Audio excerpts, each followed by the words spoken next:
आवृतम ज्ञान वेतीन ज्ञानिनो नित्य वर्णा काम रूपेण कौन जी।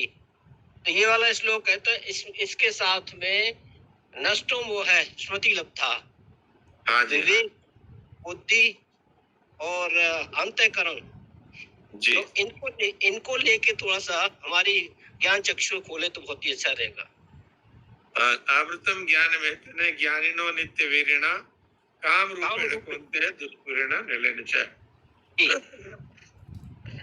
तो यहाँ पर जो है कामना को बताया है विवेक का विरोधी, विवेक का शत्रु।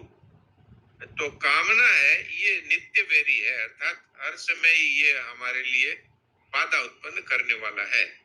तो यहाँ पर अर्जुन का जो कहना है वो तो ये है कि मेरे को ये अब याद आ गई कि मैं आपका साक्षात अंश हूँ और केवल एक आप ही हैं जो समस्त सृष्टि में कण कण में व्याप्त हैं। तो फिर इसमें अब कामना तो समाप्त हो गई ना। अब अगर हम परिवार को, ये मेरा परिवार है, तो ममता हो गई, और इस परिवार के लिए मेरे लिए ये चाहिए, ये चाहिए, ये चाहिए, तो कामना हो गई।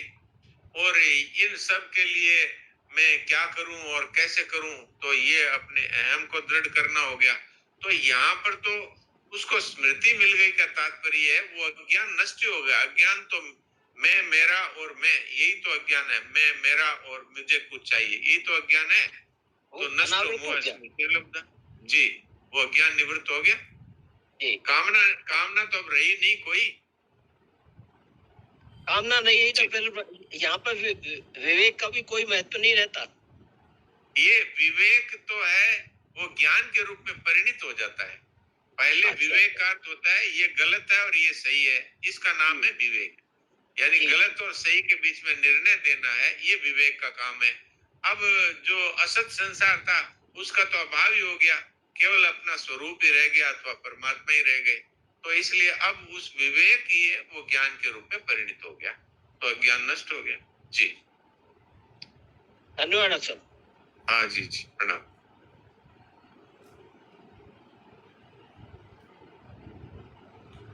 हाँ, और किसी का कोई? डॉक्टर साहब, ये जो स्मृति आ गई और इसका जो मोह नष्ट हो गया, तो अर्जुन को जो मोह हुआ था वो सामने जब कुटुंबियों को और जितने भी रिश्तेदार संबंधी ये थे, प्रेमी स्वजन थे, उनको देख के जो मोह हो गया, तो यही मोह तो हम लोगों को परिवार में हुआ है। ये मेरा है, ये मेरा कुटुंब है। हाँ, वो भी अर्जुन तो यही कह रहा है ना, ये मेरे चाचा, ताऊ, मामा, नाना, ये सब है, और ये मेरे गुरुजी है, तो इनको मैं कैसे मारूं?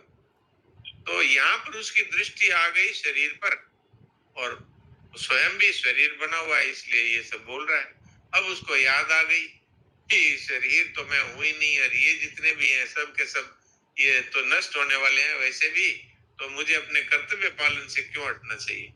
तो ये स्मृति आ गई। जी, तो हमें आज से निर्णय कर लेना चाहिए कि परिवार के जितने भी सदस्य हैं, जिनको मेरा मानते हैं, चाहे पड़ोसी हो, चाहे हमारे संबंधी हो, प्रेमीजन हो, उनकी सिर्फ सेवा करनी और उनसे कुछ नहीं लेना। यही बात सामने आती है। बिल्कुल, मेरा मानने का अर्थ है कि भाई इनके अधिकारों की रक्षा करनी है, मुझे इनसे कुछ नहीं चाहना है, क्योंकि वास्तव में तो संसार के जितने भी हैं ये सब या तो भगवान के हैं, चाहे परिवार हो चाहे पदार्थ हो, और या फिर ये सारे के सारे संसार की वस्तु है। तो संसार के शरीर के द्वारा संसार की सेवा कर दो।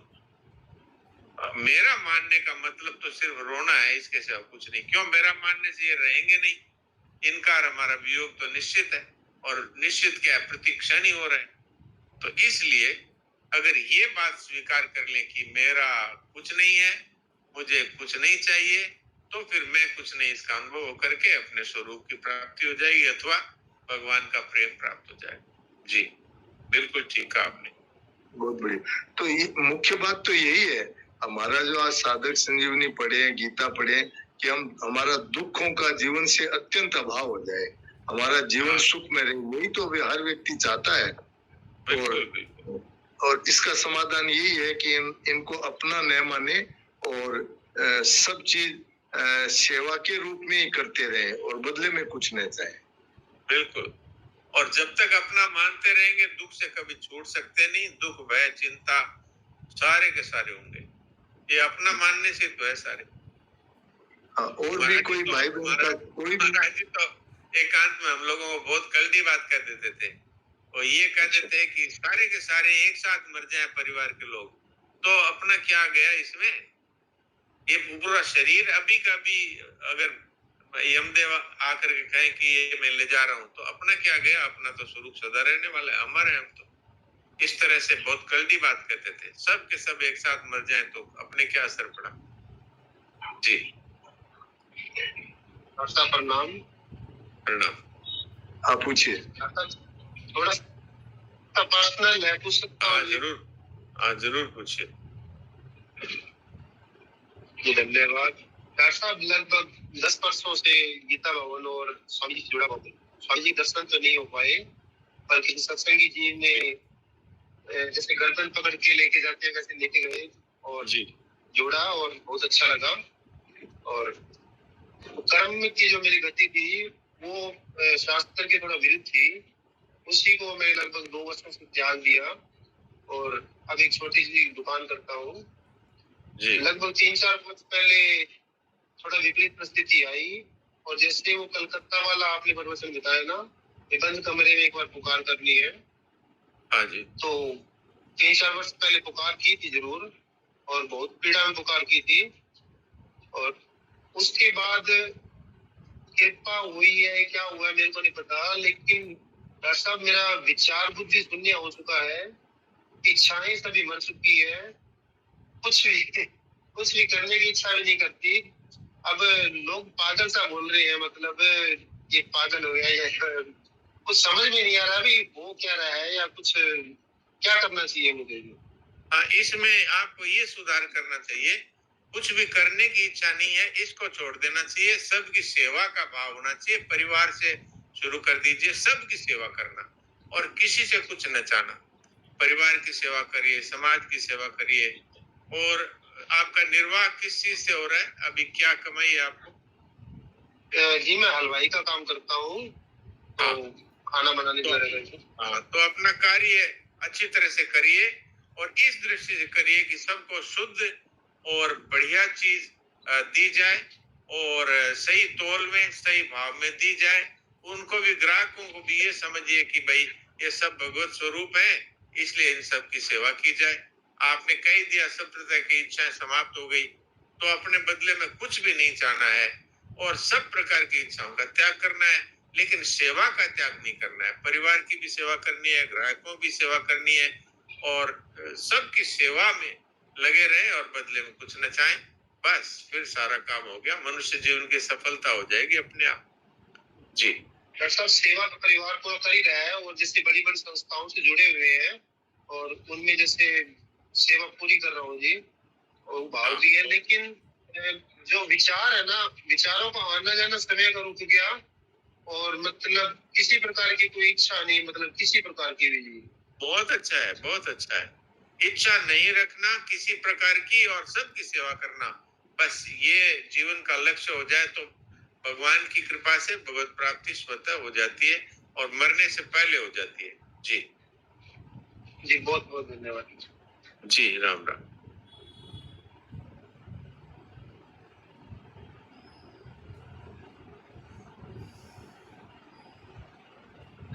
और किसी भाई बहन का प्रश्न हो तो करें। सुरेश जी। हाँ राम राम भाई जी। हाँ, तो डॉक्टर साहब ने बहुत समय दिया, तो और कोई भाई बहन के कोई भी आध्यात्मिक प्रश्न जिसमें हम लोगों का तो उद्देश्य एक ही है भगवत प्राप्ति का, उसके बारे में कोई भी शंका हो तो प्रश्न पूछें, अभी समय है, नहीं तो फिर भजन सुने। और दाईमा जी ने दिनेश जी ने लोग कहाँ गए आज? तो हाँ दाईमा जी, आप अपने विचार रखिए। हाँ दाईमा जी, आप बताओ, जो आप बात कह रहे थे ओम प्रकाश जी उस टाइम जो बात समझा रहे थे, तो अपने आप कह रहे थे ना, वो बात अभी मेरे ध्यान नहीं है, वो क्लियर हो गई क्या? क्या बात चल रही थी उस टाइम शुरू में, जो शुरू अपने पाठ शुरू करा था जब? बोला जी आप वहाँ जी, आप बोले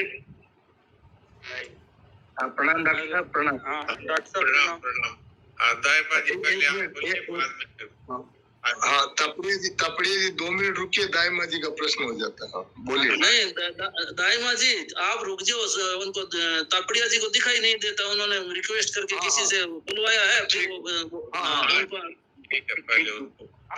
डॉक्टर साहब प्रणाम। बस मेरा हाँ जी, एक छोटा सा प्रणाम। सवाल था कि हाँ, सुख और आनंद में क्या फर्क होता है? हाँ, बस बहुत इसको अच्छा थोड़ा सवाल सा है। समझा करके मैं ये सोचता हूँ कि हमेशा आनंदित रहूं, सुखी नहीं। तो सुख और हाँ। आनंद का थोड़ा सा परिभाषा बताएं तो अच्छा रहे।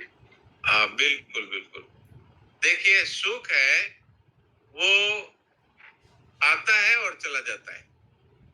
कभी सुख आ जाता है, कभी सुख चला जाता है, कभी दुख आ जाता है, कभी दुख चला जाता है। लेकिन आनंद उसको कहते हैं जो सदा रहता है, आता जाता नहीं है, वो तो सदा रहता है। तो संसार के जितने भी परिस्थितियों के साथ जो हमारा ऐसा होना चाहिए, ऐसा नहीं होना चाहिए, इसमें दुख और सुख छिपे हुए हैं। और सब प्रकार की इच्छाओं का त्याग होने पर फिर आनंद मिलता है, वो सदा रहने वाला है। क्यों? वो हमारे स्वरूप का आनंद है। प्रजहाति यदा कामान सर्वान पार्थ मनोगतान आत्मन्यवात्मना तुष्ट स्थित प्रज्ञस्तदोच्यते। ये दूसरे अध्याय का 55वां श्लोक है। इसमें भगवान साफ साफ कहते हैं जो सब प्रकार की इच्छाओं का त्याग कर देता है उसको आत्मज्ञान अर्थात आत्मा का आनंद प्राप्त हो जाता है।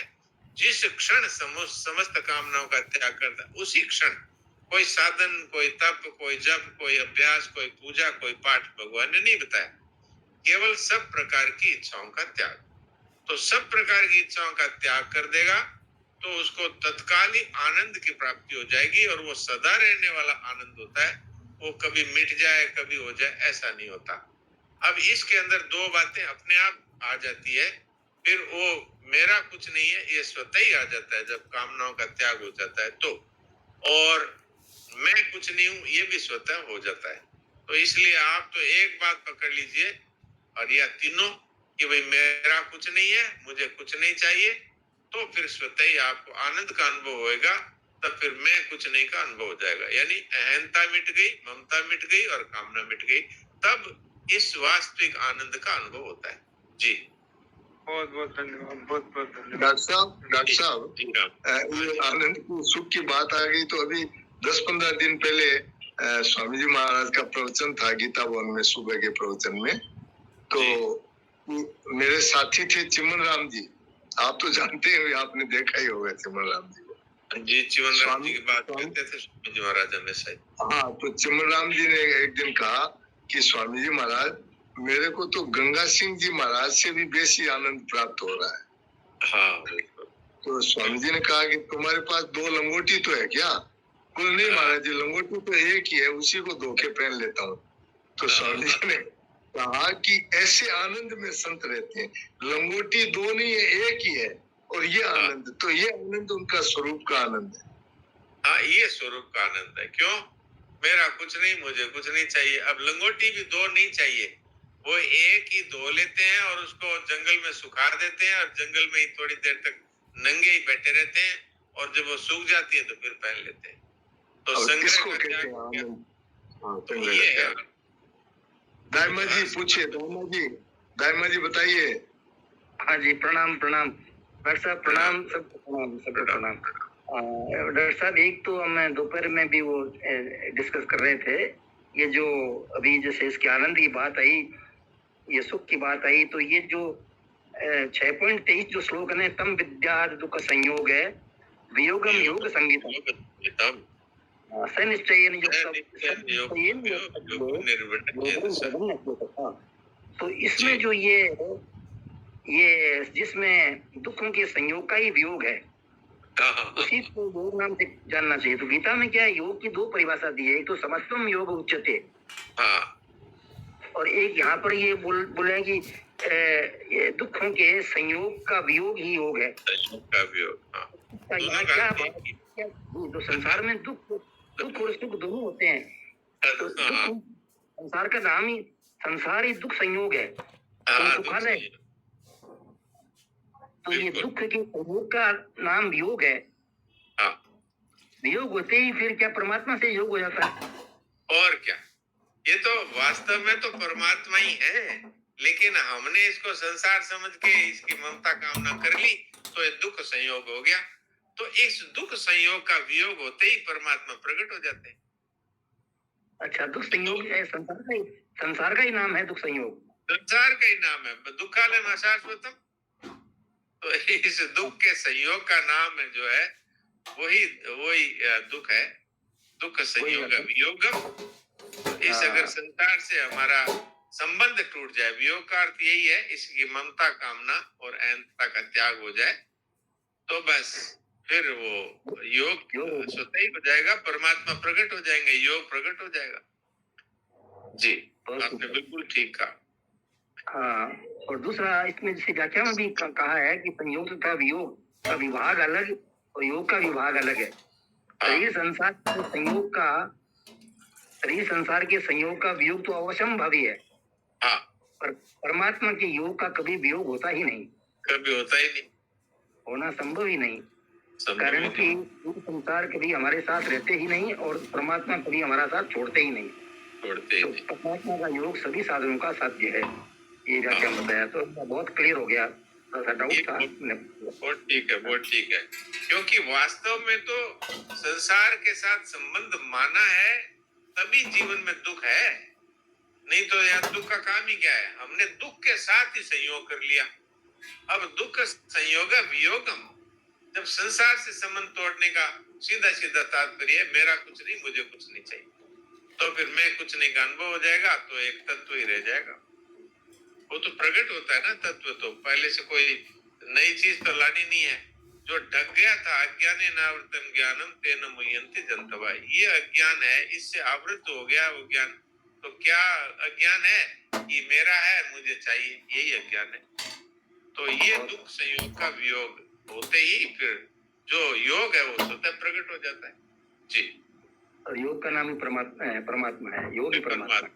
हाँ, समत्वम योग उच्यते, जो सम है और समम ब्रह्म तस्मात् ब्रह्मणि स्थिता, जिसकी समता में स्थिति है वो ब्रह्म में स्थित है, अर्थात समत्व है वो परमात्मा है।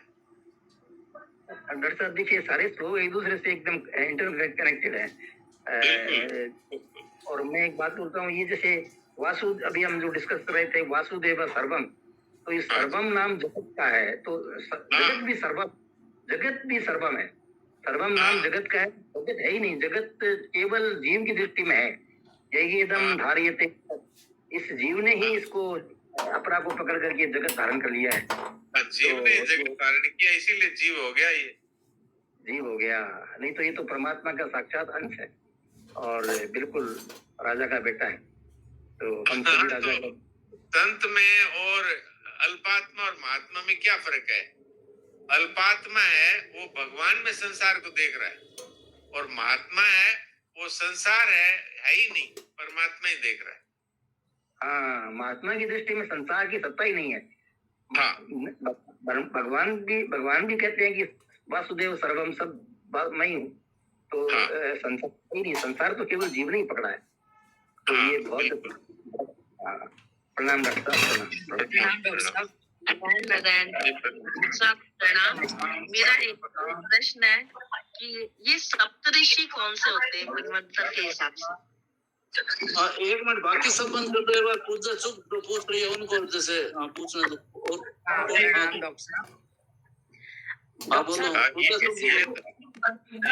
ये तो किसी विद्वान से पूछिए, मैं इस विषय में नहीं जानता विशेष।